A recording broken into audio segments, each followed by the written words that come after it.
I'm Gabriel Alvarez, and I'm from Houston, Texas. My family's roots trace back to El Salvador.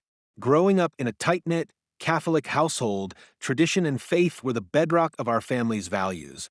But one aspect of my identity never seemed to fit into that mold. I'm gay. From an early age, I picked up on the disapproval surrounding LGBTQ plus topics. When I was 10, I overheard family members discussing a distant cousin who had come out.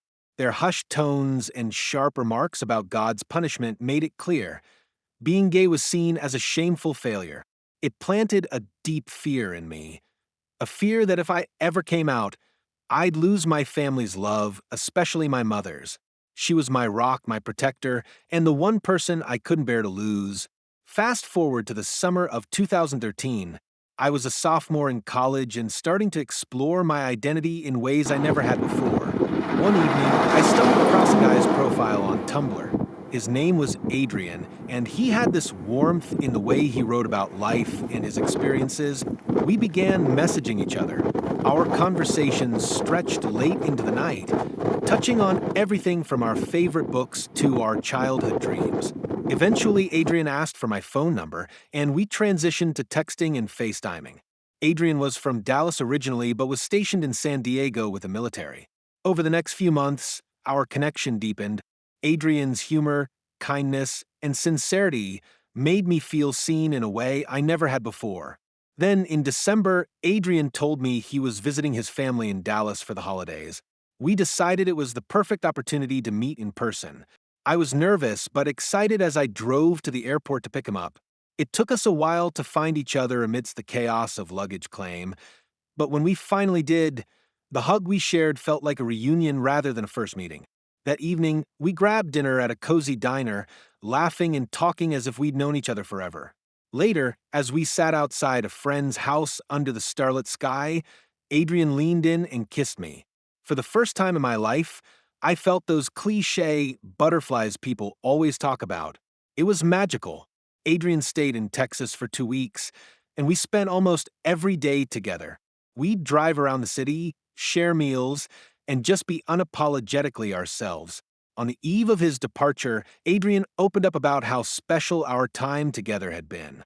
He confessed he didn't want to let it end and asked me to be his boyfriend. Overwhelmed with emotion, I said yes. Then, almost impulsively, he asked, "Do you want to get married someday?" Without hesitation, I agreed. It felt crazy but also profoundly right. 2 months later, I visited Adrian in California. By then, marriage equality hadn't reached every state, so we decided to elope while I was there. The day we exchanged vows was surreal.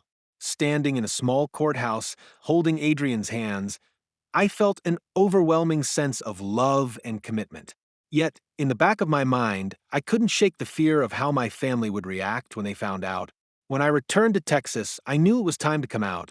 My cousins, to my relief, were supportive. They hugged me and told me they were proud of me. But the real challenge was my mom. One afternoon, after classes, I decided to tell her. I walked into the house, my heart pounding, and said, "Mom, I need to talk to you." We sat down, and I mustered the courage to say, "Mom, I'm gay." The silence that followed was deafening. The TV droned on in the background, but my mom's face was a storm of emotions. Then she started to cry.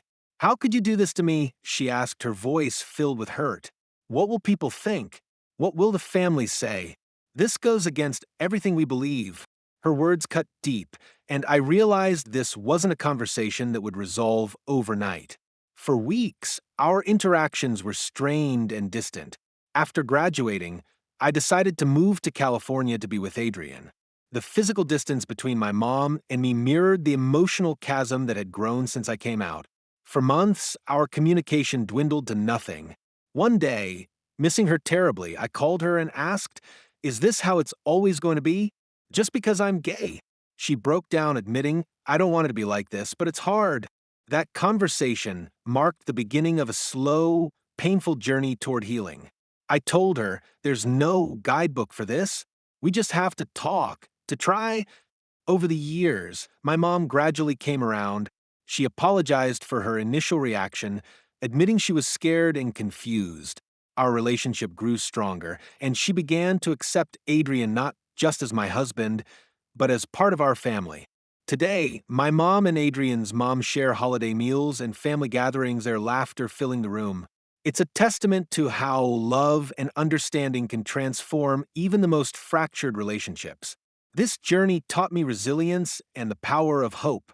There were moments when I felt lost, but I've come to realize that even in the darkest times, there is light at the end of the tunnel.